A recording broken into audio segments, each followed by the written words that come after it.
structures, however, forcing heavy elements to become thin and thin elements to become thick.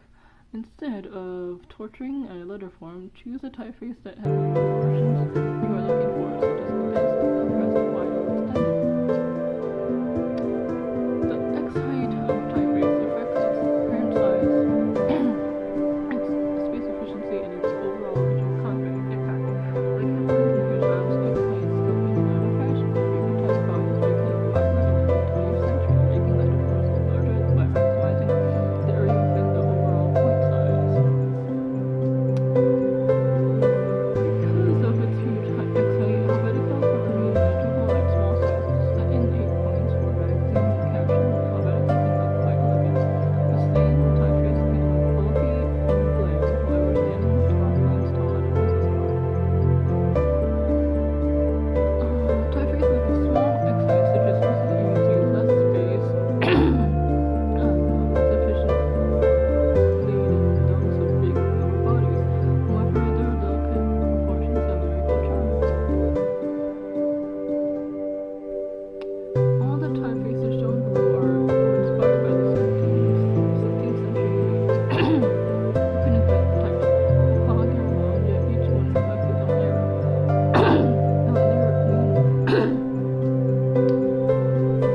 The lean forms appear among the Imperial Marines of the Great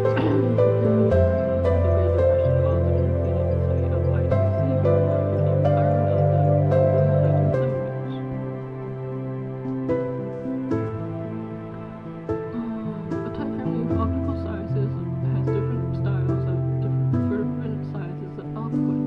The graphic designer selects a style based on context. Optical sizes designed for headlines or display tend to have delicate lyrical forms, while styles created for text and captions are built for heavier strokes.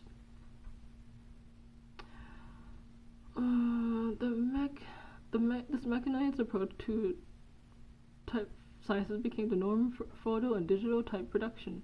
When a text-sized letter form is enlarged to poster-sized proportions, its thin features become too heavy. Scale is the size of design elements and compares to other elements in a layout, as well as to the physical context of the work. Scale is relative. 12-point type displayed on a 32-inch monitor can look very small, while 12-point type printed on a book page can look flabby and overweight.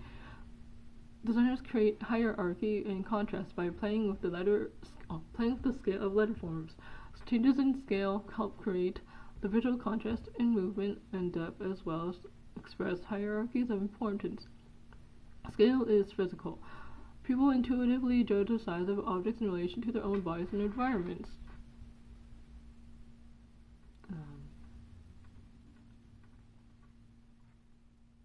A basic system for classifying typefaces was devised in the 19th century when printers sought to identify a heritage of their own craft analogous to that of art history. Humanist letter forms are closely connected to calligraphy and the movement of the hand. Transitional and modern typefaces are more abstract and less organic. These three main groups correspond roughly to the Renaissance, Baroque, and Enlightenment periods in art and literature. Historians and critics of typography have since proposed more finely grained schemes that attempt to better capture the diversity of letter forms. The designers in the 20th and 21st centuries have continued to create new typefaces based on historical characteristics. This is not a book about fonts, it is a book about how to use them. Typefaces are essential resources for the graphic designer, just as glass, stone, steel, and other materials are employed by the architect.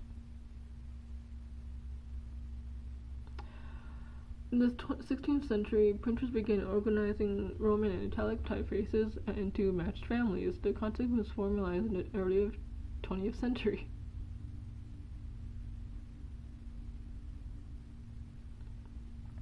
A traditional Roman book face typically has a small family, an intimate group consisting of Roman italic small caps and possibly bold and semi-bold styles. Sans serif families often come in many more weights and sizes, such as thin, light, black, compressed, and condensed.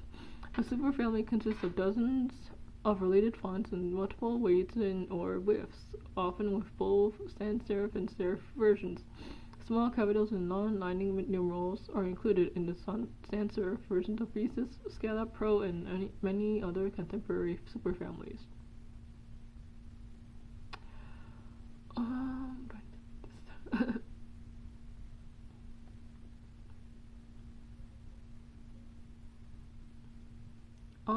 A word set in all caps or thin running text can look big and bulky in a long passage set in tiny caps can look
proportional, each one has its own set width. It is August 25, 2025, and it is like what, 7, almost 8 o'clock, and I'm cooking the broccoli and bell pepper. So that's going. It is August 27, 2025, and it's almost 5 o'clock. It's 5 o'clock, and I am cooking drumsticks. So there it is. It's not even started yet, but there it is.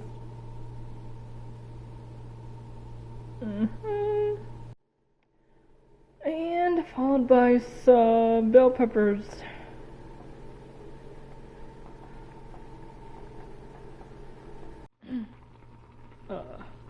Hey, it's August 29, 2025, and it is like almost 6:30, and this is my dinner.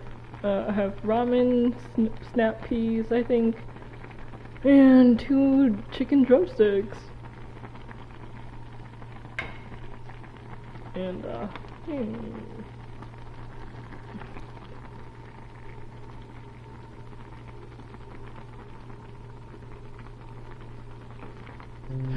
I'm not doing this with my left hand.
class, and I am taking a walk in the quad for a little bit before I head back into my apartment.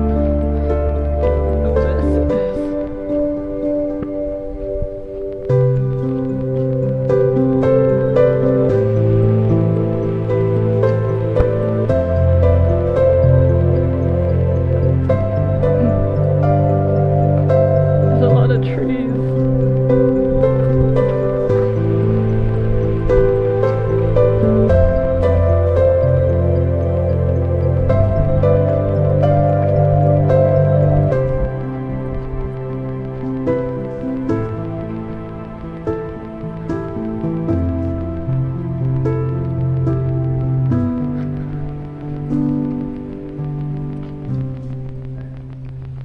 A lot of trees.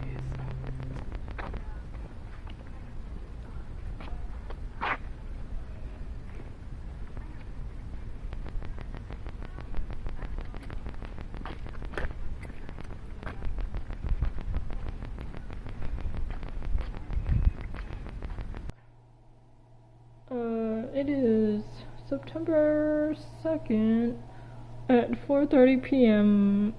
and I haven't eaten lunch, so this might be a lunch and dinner combo tonight.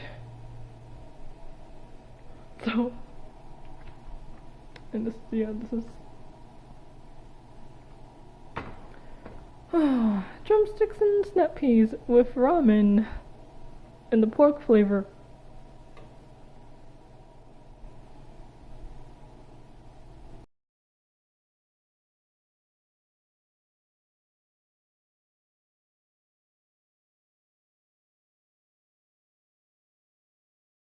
As an adjunct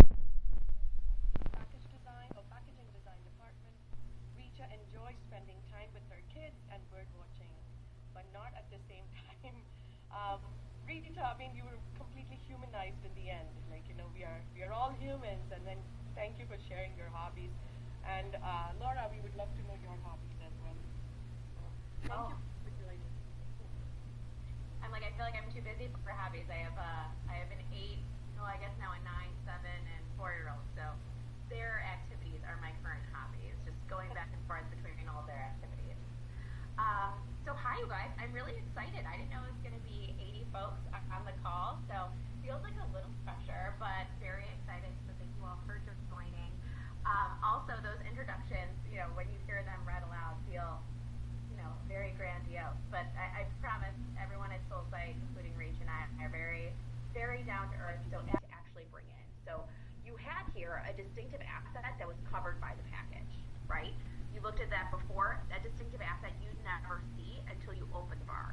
What Richa and her team did is bring that to the forefront, to bring that distinctive asset out, to have people automatically recognize that kind of breakable, and also bringing that appetite appeal, which is going to give you more of that crave worthiness that I need to buy that now because I'm having a chocolate craving.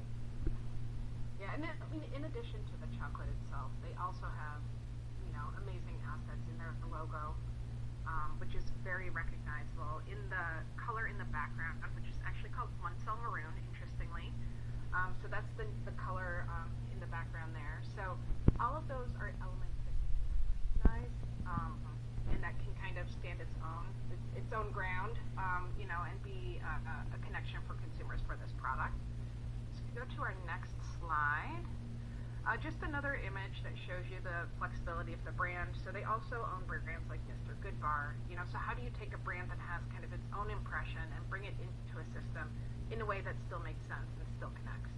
As you can see, what we start to do is shift things like logo size, bringing some of the other elements that are a recognizable part of those brands, like the Mr. Goodbar logo, and kind of balance all those things together. If you go to our next slide.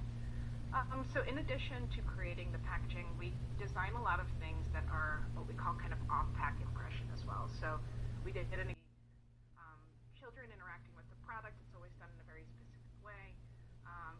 Showing what the brand can do in social media and different types of applications as well, just to kind of test those assets so you can see how they can flex across different formats.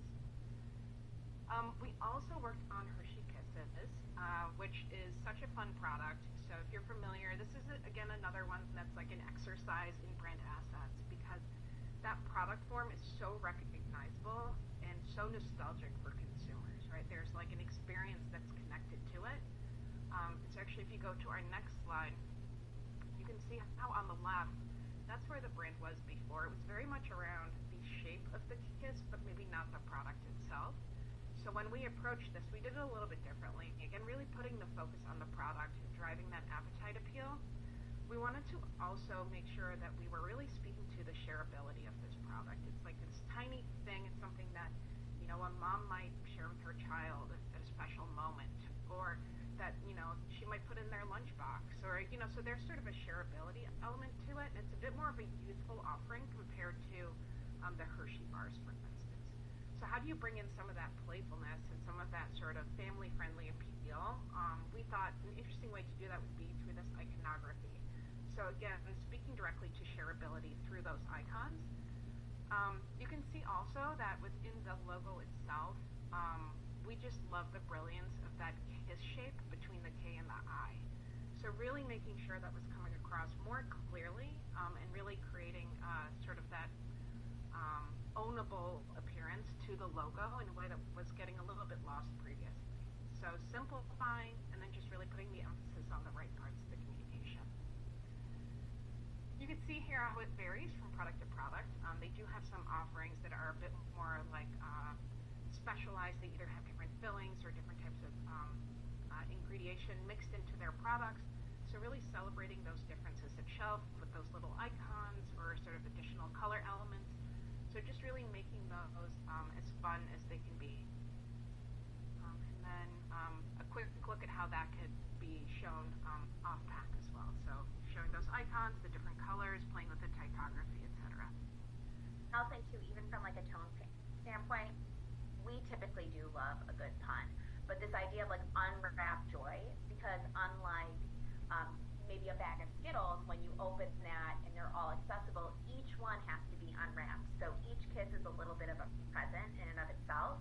So seeing how can we really leverage that through copy. So even something as simple as unwrapped joy really kind of speaks to that consumer experience. A quick look at some of our seasonal work here. So a lot of times we define these brands on this sort of larger level, you know, for retail stores, and these are products that are going to be in store for a very long time. So a lot of those will be a bit more simplified, a bit more sort of everyday. Where we get to have a lot of fun with things is in this more seasonal context. So what we did here was to work on all of Hershey's seasonal products and then vary it by season. So coming up with, again, a system of elements that acts as a toolkit that can flex depending on the time of year, so that they're really able to like bring in that fun that you associate with the holidays in ways that are right for each season and that works across all of their products. So if you go to our next slide,